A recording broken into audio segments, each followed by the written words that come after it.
చంద్రహారం సినిమాలో పింగళి గారు తన బంగారు పాళీ నుంచి నిక్షేపరాయుడు అనే పాత్రని హాస్య పాత్ర అనమాట సృష్టించి అతని కోసం కొత్త పదాలను కూడా సృష్టించారు.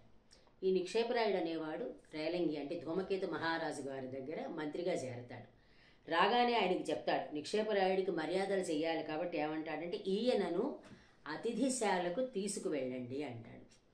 మనం మామూలుగా గెస్ట్ హౌస్ అని వాడడం విడిగా తెలుసు, అతిథి గృహానికి అంటాం, మనం పాకశాలకి అంటాం, భోజనాల దానికంటే డైనింగ్ రూమ్ అనడానికి పాకశాల అంటాము, గెస్ట్ రూమ్ అనడానికి అతిథి గృహానికి అంటాం. రెండు కలిపారు ఈయన.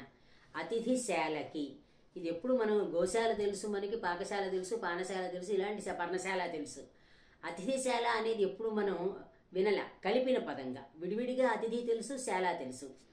అతిథి గృహానికి పాకశాలకి రెండు కలిపేసి, అంటే అతిథి సత్కారాలతో పాటు శుభ్రంగా కడుపు నిండా తిండి పెట్టే ప్రదేశం కూడా అని చెప్పి ఇతనిని అతిథిశాలకి తీసుకెళ్ళండి అంటాడు రేలంగి అంటే ధూమకేతు పాత్రలో ఉన్న రేలంగి.